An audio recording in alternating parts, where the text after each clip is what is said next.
Selamat datang kembali di Eran Entertainment. Selamat datang kembali di The Golden Cross Playlist.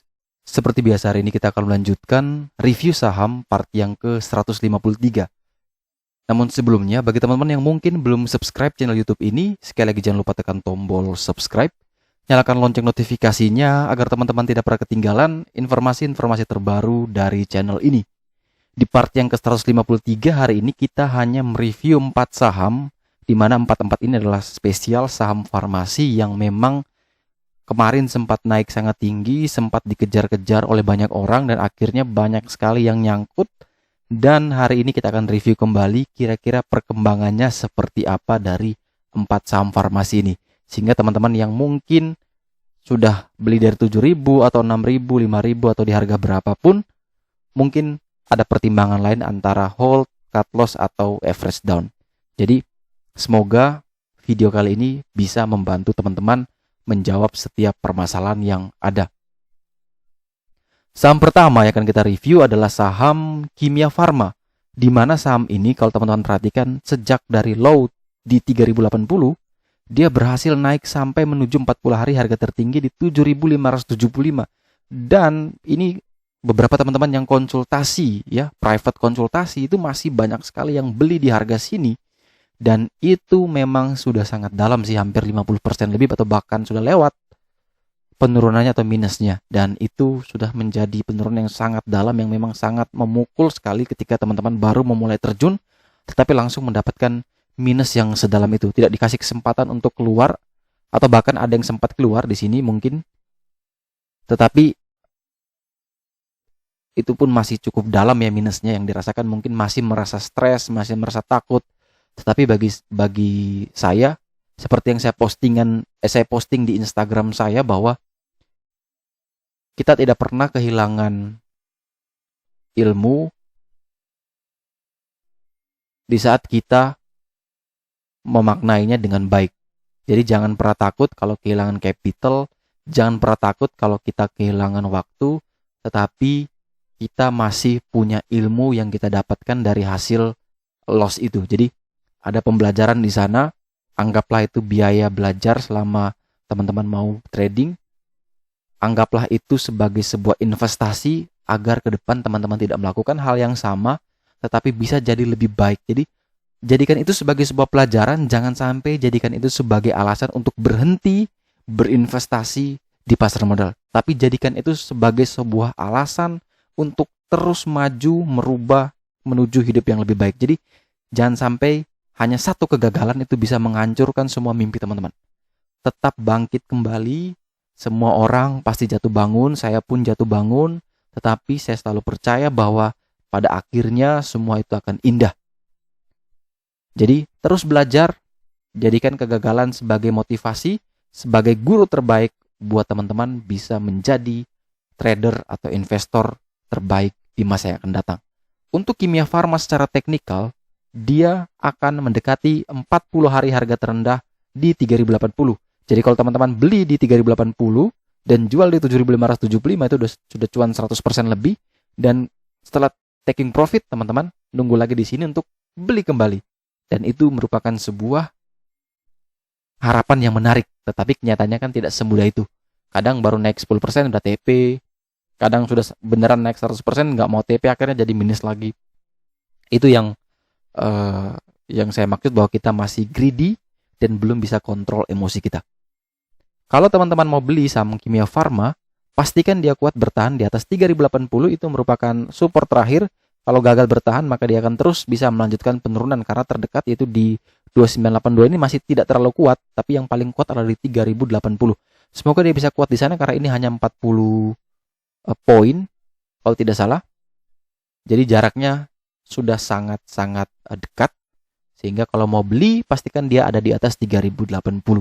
Nanti kita akan lihat broker summary dari masing-masing emiten ini, sehingga teman-teman bisa dapat gambaran yang lebih jelas kira-kira apa yang harus dilakukan dengan saham-saham farmasi yang mungkin ada di dalam portofolio teman-teman. Kita lanjut saja dulu ke emiten selanjutnya, yaitu Indofarma, di mana saham ini sama seperti KF ditutup auto reject bawah di harga 3.000. Dan kalau teman-teman yang punya saham ini, terlanjur beli di 7.350, dia juga bahkan telah turun di bawah 3.100 yang mana itu adalah 40 hari harga terendah. Sekali lagi kalau beli di 40 hari harga terendahnya, jual di 40 hari harga tertinggi, hari ini teman-teman bisa dapat lagi di harga yang bahkan lebih murah dari harga pembelian pertama teman-teman. Sedangkan teman-teman sudah bisa dapatkan profit kurang lebih 100%. Hanya saja itu hanya sebuah khayalan yang tidak mungkin kita bisa ikuti. Jadi kalau kita ngomong, orang kalau ngomong by technical ya, kalau kata orang komentator, itu kalau ngomong tuh pasti bagus semua ya, karena memang sudah terjadi. Tetapi kan kita ini, waktu itu kita kan tidak tahu apa yang terjadi esok. Seperti hari ini, saya review hari ini, saya pun tidak tahu esok itu seperti apa yang terjadi. Tetapi berdasarkan data-data yang ada, itu bisa mendukung kira-kira besok ini naik nggak sih? Kira-kira ini akan naik nggak sih? Apa terus downtrend? Nah itu yang kita harus selalu kumpulkan data itu sebelum kita action untuk buy. Jadi jangan sampai teman-teman buy-nya hanya ikut-ikutan, buy hanya karena oh ini menarik, menariknya dasarnya tidak tahu. Nanti jualnya pun di mana terserah bebas gitu. Akhirnya teman-teman seperti sedang berada di tengah-tengah lautan yang mau bingung nih. Ini saya ke kiri atau ke kanan ya? Anginnya dari mana ya? Itu teman-teman masih bingung. Harus bawa semuanya, peta disiapkan, mungkin penunjuk arah teman-teman siapkan, bawa bekal sedikit minum. Jadi kalau misalnya terdampar atau apa, teman-teman tidak sampai mati kehausan atau mati kelaparan. Itu pun seperti di saham. Teman-teman jangan sampai tidak bawa apa-apa, tidak bawa bekal, tidak bawa alat navigasi, tidak punya tujuan, akhirnya trading tanpa arah.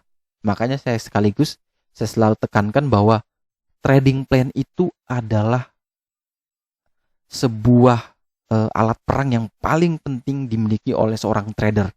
Jadi dengan trading plan itu dia benar-benar bisa tahu, oke, saya beli di sini, saya cut loss di sini, dan saya taking profit di sini. Selesai. Dan ikuti trading plan-nya. Jangan sampai greedy. Sudah kena ke TP, bisa naik lagi nih.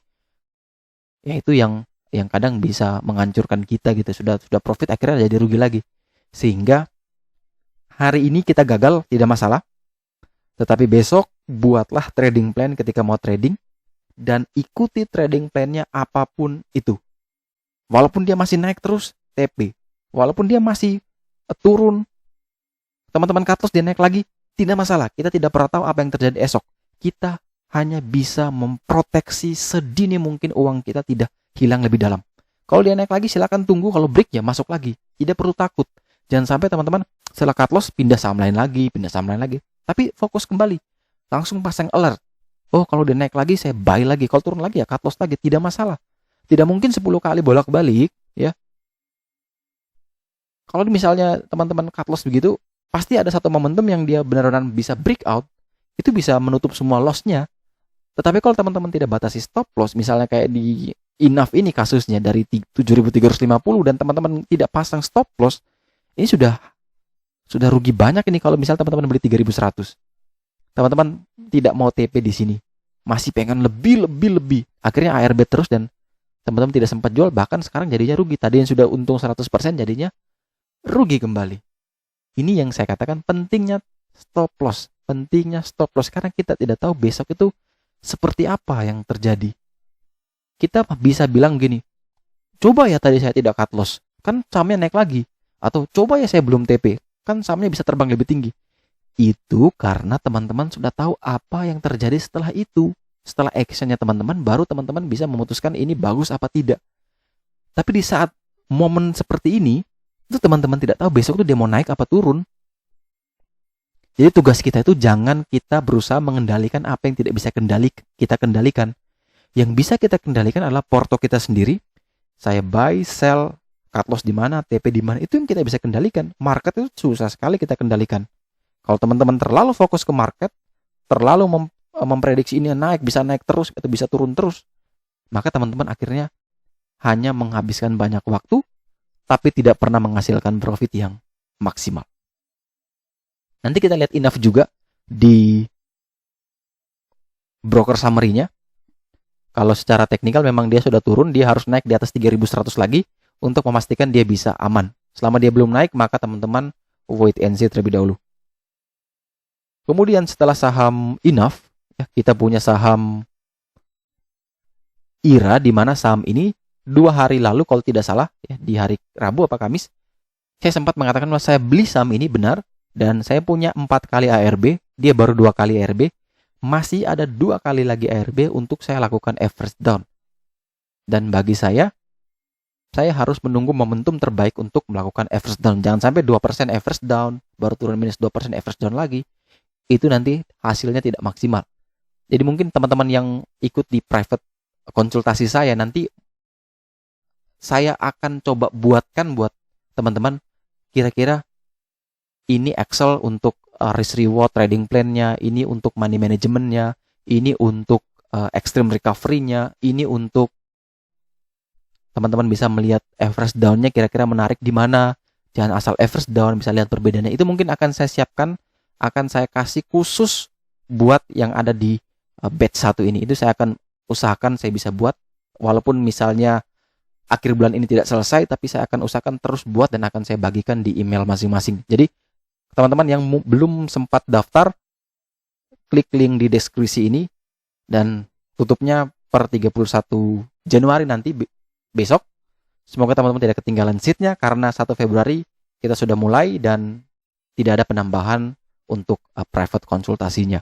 Semoga teman-teman tidak kehabisan seat, karena kita juga terbatas, karena saya sendiri yang menjawab dan membalasnya, sehingga saya butuh waktu untuk benar-benar bisa kasih saran terbaik buat teman-teman agar kita sama-sama bisa merasakan profit. Saya senang kalau teman-teman profit, sehingga saya juga butuh waktu untuk menganalisa semakin banyak, maka semakin susah buat saya, sehingga seatnya sangat terbatas. Buat teman-teman yang belum bergabung, bisa segera bergabung.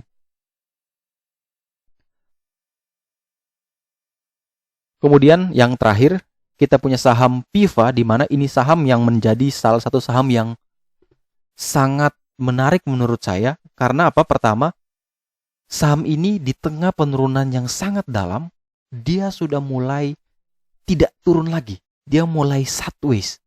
Ini salah satu kriteria yang akan masuk dalam extreme recovery. Jadi sudah mulai sideways, ini sudah bagus. Tetapi kita harus uji lagi. Yang berikutnya adalah apakah dia beneran bisa kuat tidak? Karena dia punya PBL di 925, dia masih closing di bawah itu. Artinya masih belum aman. Kita masih belum bisa. Tetapi kalau dia bisa sideways selama seminggu, maka dia akan menjadi sangat menarik seperti ini.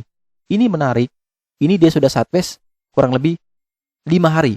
Semoga dia bisa sideways lagi tambah 2 hari dan bisa closing di atas 925. Itu PBL sekarang menjadi resisten paling kuatnya. Dan untuk teman-teman yang belum punya saham PIVA, sebenarnya ini adalah momentum buy untuk saham PIVA, tetapi ingat sekali lagi, cut loss ketat di bawah 830. Cut loss ketat di bawah 830. Itu teman-teman harus ikuti, dan saya tidak tahu, semoga saja pihak yang berkepentingan ya, atau kita katakan bandarnya, semoga tidak nonton video ini, karena beberapa hari lalu yang saya review saham farmasi yang saya katakan bahwa sudah menarik, ternyata keesokan harinya bandarnya itu tidak bekerja sama sekali, malah dia membiarkan saham itu terus turun dan retail malah masuk banyak sekali di situ. Dan itu yang saya takut mereka sedang memantau juga, yang akhirnya mereka akan buat penurunan itu semakin dalam dan akhirnya kita stres. Padahal mereka tidak sell sekalipun, mereka cuma tidak membelanjakan saja. Saya pantaunya seperti itu. Mereka tidak membelanjakan saja uangnya, mereka hanya biarkan retail sama retail yang jual beli. Tetapi ada yang menarik, nanti kita akan lihat nanti di perdagangan di hari Jumat. Itu ada sesuatu yang menurut saya menarik sekali. Semoga mereka tidak nonton sehingga kita bisa ambil momentum dan kita bisa ikut mereka akumulasi. Tapi kalau PIVA secara teknikal boleh beli dengan cut loss di 830, atau kalau teman-teman mau tunggu, silakan buy on breakout 925, tetapi cut loss-nya bukan 830, tapi cut loss-nya di 884. Jadi kita naikkan sedikit lebih dekat dengan harga beli kita. Targetnya ke berapa? Kita target pertama ke harga 1000. Itu resisten psikologis. Kalau bisa lewat maka dia menuju ke 1640. Nah, kita langsung saja menuju ke broker summary. Kemarin kita menggunakan RHB. Sekarang teman-teman saya akan bawa menggunakan BNI Sekuritas. Dimana kalau BNI kita bisa lihat secara jelas. Di sini Teman-teman perhatikan, Kimia Farma di tanggal 29 Januari, di hari Jumat, itu ada dua broker yang saya katakan di sini kalau orang kenal ya, PD, ini katanya kalau PD ini adalah retail. Padahal kalau saya ikuti kemarin, PD ini sebenarnya bukan retail. Ini ada market maker yang nyusup di broker ini agar tidak ketahuan dan melakukan pembelian yang sangat masif. Dan yang kedua, teman-teman perhatikan di sini adalah broker OD yang kemarin juga saya selalu singgung. Kemarin dia top buy, hari ini dia di hari Jumat dia melakukan pembelian lagi 1,3 miliar. Dan sedangkan yang jualan itu YPKK ini semuanya retail sudah hopeless ya. Sangat disayangkan. Ya memang melihat rugi sebesar itu memang tidak mudah. Tapi kalau memang sudah cut loss, tidak usah menyesal, tenangkan diri, jangan sampai teman-teman depresi atau bahkan sampai bunuh diri, jangan sampai, karena hidup kita itu sangat berharga. Jangan sampai hanya karena satu kegagalan kita langsung merasa dunia itu kita sudah berakhir. Tapi tetap yakinkan diri kita, terus optimis bahwa hari yang lalu, biarlah itu berlalu, saya mau berubah menjadi yang lebih baik di masa depan. Jadi kalau saya lihat di sini teman-teman, ini masih menarik. Dia mulai akum kembali setelah saya katakan bahwa di hari Kamis, setelah kita review di hari Rabu kalau tidak salah, di Kamis dia tidak ada pembelian, tapi di Jumat dia masuk kembali. Dan saya takut dia nonton, Seninnya dia tidak masuk lagi. Coba kita tarik misalnya, kita tarik dari hari Senin sampai hari Jumat, kira-kira seperti apa pergerakannya. Nah ini teman-teman perhatikan. Dia masih akum 4 miliar dan bersama Trimega Sekuritas dia 6,4 miliar. Dan ini masih menurut saya sudah mulai akum dengan average kurang lebih di 3.550 dan masih nyangkut. Automatically bisa naik di atas 3.552. Itu hanya prediksi saya. Dan kalau teman-teman mau beli saham ini, sekali lagi sesuai teknikal tadi, silakan mundur lagi di chartnya. Boleh beli kalau syaratnya seperti apa. Jadi harus ikuti itu.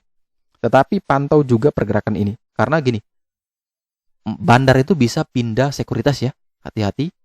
Mereka bisa pindah sekuritas ketika market sudah tutup, bisa pindah sahamnya ke sekuritas lain. Jadi boleh buy pakai dana reksa, tapi dia bisa besoknya sudah katakan di YP. Nah proses perpindahan itu kalau tidak salah biayanya itu cuma 22.000 sampai 25.000 per emiten. Jadi bukan lot ya. Jadi sangat murah sekali dan sangat mudah untuk mereka bisa memindahkan sahamnya. Jadi untuk bisa belajar bandar mulai itu tidak semudah lihat broker summary ya. Oh hari ini OD buy artinya bagus. Tidak semudah itu. Kita harus lihat juga apakah memang brokernya ini masih bertahan, belum melakukan switching broker atau sudah switching. Nah itu yang kita takutkan. Jadi kita harus benar-benar detail. Kalau mau lihat itu harus detail, perhatikan baik-baik running trade-nya. Jangan sampai kita kecolongan, akhirnya kita kelewatan pergerakan mereka. Mereka bisa mengelabui kita kemana-mana.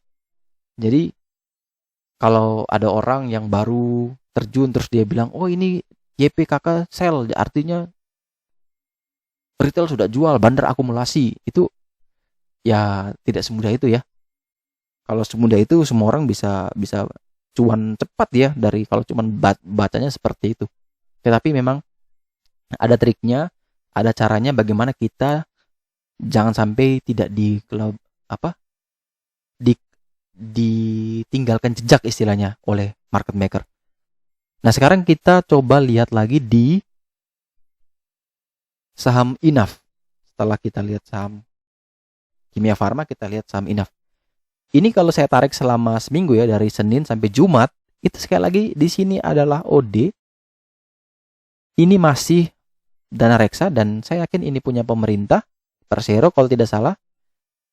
Apakah mereka dapat informasi yang lebih cepat dari kita? Bisa jadi. Kenapa mereka mau akumulasi di tengah ARB sebanyak itu 3 miliar? Pastikan ada sesuatu. Nah itu yang mungkin jadikan sebuah pertanyaan dan memang sangat menarik. Menurut saya masih menarik. Farmasin sudah mulai menarik ketimbang yang waktu auto reject bawah itu benar-benar tidak menarik sama sekali. Tapi ini sudah mulai menarik. Dari hari Rabu itu sebenarnya menarik menurut saya. Tetapi masih ditekan terus.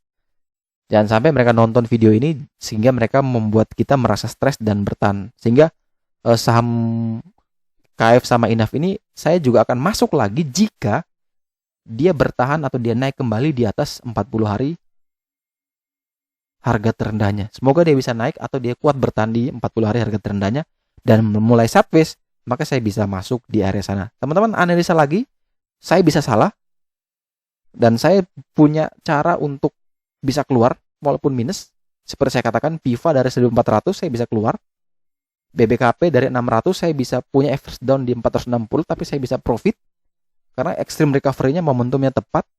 Jadi saya tahu ketika saya salah ambil posisi seperti IRA, saya terlalu tinggi, misalnya dia sampai lebih dari 4 kali, maka saya bisa lakukan extreme recovery dan bisa keluar dengan positif.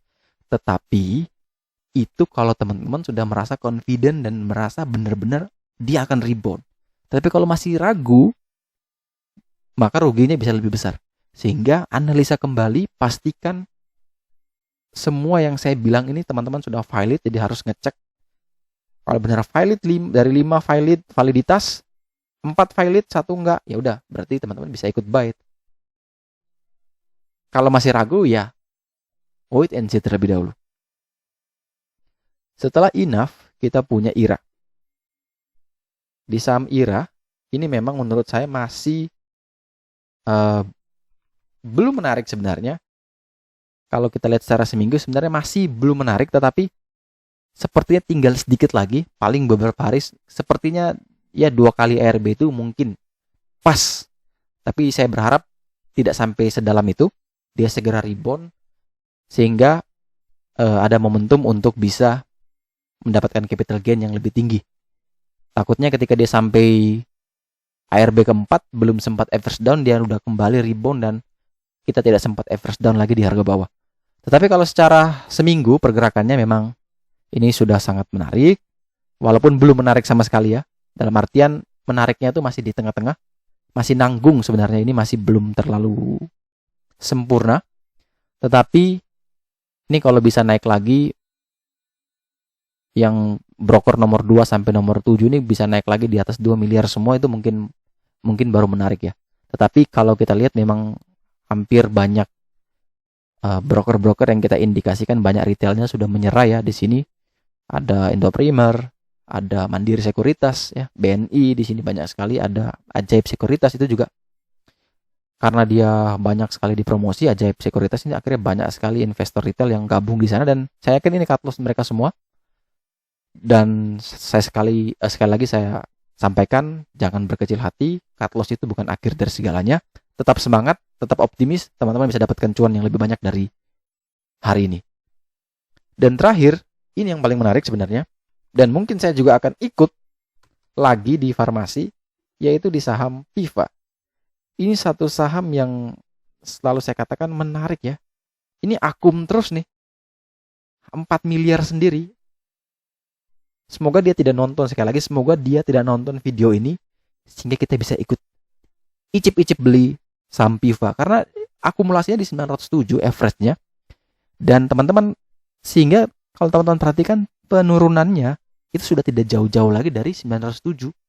Bahkan closingnya bisa di atas 915, artinya dia udah profit nih. Dan kalau turun pun paling ke 870, 830 paling rendah kalau tidak salah, terus dia rebound lagi. Dia main sudah di area sana, udah bergerak sideways, sehingga tadi saya katakan bahwa indikator saya sudah benar-benar saya merasa sudah valid semua. Technical sudah sideways, kemudian broker summary juga saya rasa ini oke, dan saya yakin sekali ini adalah bandarnya. Dan harganya pun dia jaga betul di 907, closing 915. Nah, kalau teman-teman mau beli, saya katakan silakan buy ya, range buy 900 sampai 915, cut loss di 830. Itu opsi 1. Opsi 2, tunggu break di 925, cut loss di 884, targetnya ke 1000.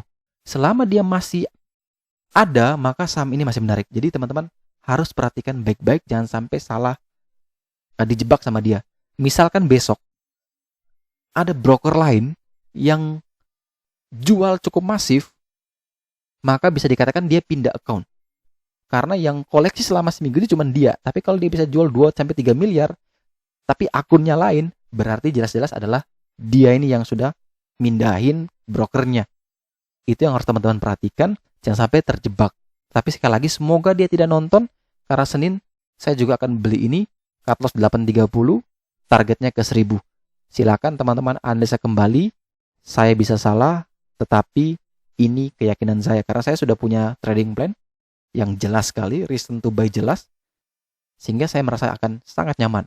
Pasti banyak orang yang tidak mau masuk lagi, apalagi yang sudah cut loss pasti tidak akan mau masuk lagi karena memang psikologisnya masih terganggu. Tidak masalah, tetapi saya pesan satu yang harus teman-teman ingat, jangan sampai di sini teman-teman tidak mau masuk karena takut. Ketika sahamnya sudah terbang ya, ketika saham sudah 1000, 1200, 1300, teman-teman baru mau masuk. Itu saya paling benci dan saya akan marah sekali. Tidak boleh kejar lagi ketika dia sudah naik. Kenapa di saat dia masih turun seperti ini tidak mau masuk, ketika sudah terbang dia baru mau masuk. Teman-teman baru mau masuk. Itu kesalahan besar yang selalu terjadi dan ulang-ulang dari teman-teman yang baru terjun di pasar modal. Tidak pernah mau belajar dari kesalahan yang sudah terjadi. Maka yang saya katakan adalah ketika di harga sekarang teman-teman tidak berani mau masuk, artinya ketika dia terbang jangan sekali-sekali teman-teman kejar. Itu kebodohan terbesar, kesalahan terbesar yang memang harus saya tegaskan bahwa tidak boleh dilakukan. Logikanya tidak masuk. Kenapa di harga seperti ini tidak mau masuk, ketika sudah terbang baru berbondong-bondong mau kejar. Itu kan sudah tinggi tuh, orang sudah taking profit, sudah mau persiapan taking profit. Karena dia dapat di harga segini. Lah teman-teman baru mau ambil. Terus turun cut loss lagi. Begitu terus saya sampai uangnya habis. Makanya selalu saya ingatkan di YouTube saya bahwa jangan sampai teman-teman itu mengejar sesuatu yang sedang trending ya. Itu risikonya besar sekali. Bisa naik lagi? Bisa. Tapi teman-teman tahu nggak? Teman-teman ada di urutan keberapa? Jangan sampai teman-teman masuk itu sudah yang paling terakhir. Acaranya sudah selesai, teman-teman baru datang. Cuci piring. Makanya di sini risikonya sudah jelas, kita batasi di 830. Itu risikonya kalau teman-teman itu saya tidak tahu, kurang lebih ada sekitar 70-80 poin ya, itu mungkin 5% ya, kalau tidak salah. Teman-teman bisa hitung sendiri. Tetapi rewardnya gede. Dan dia sudah mulai sideways.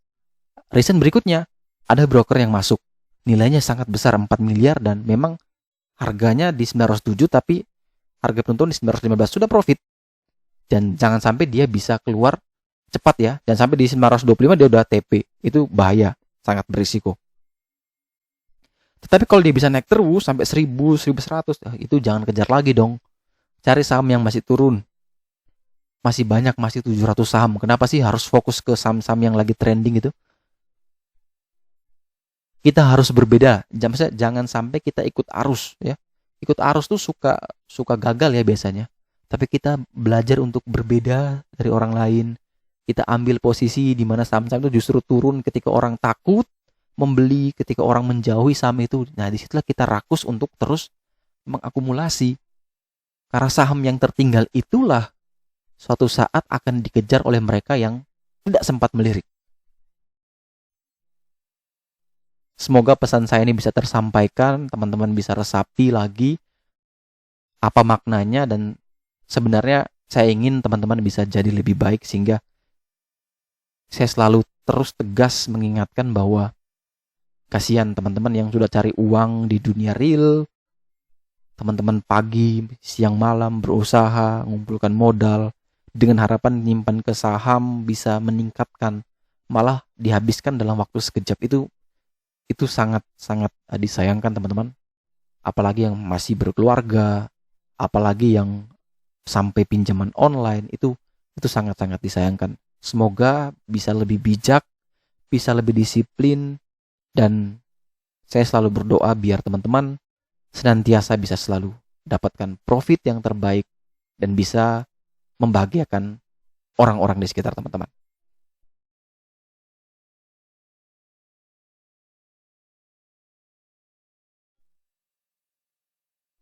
Oke, sekian dulu review saham part yang ke-153.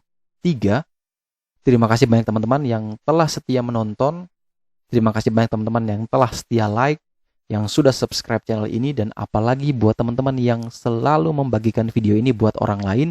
Semoga tidak ada orang lagi yang bisa rugi banyak. Semoga dengan video ini teman-teman yang lain juga bisa tercerahkan, sehingga dengan share video ini teman-teman juga ikut bantu mereka agar bisa dapat edukasi yang sama dan semuanya bisa profit. Sekali lagi terima kasih banyak, sampai jumpa dan semoga membantu.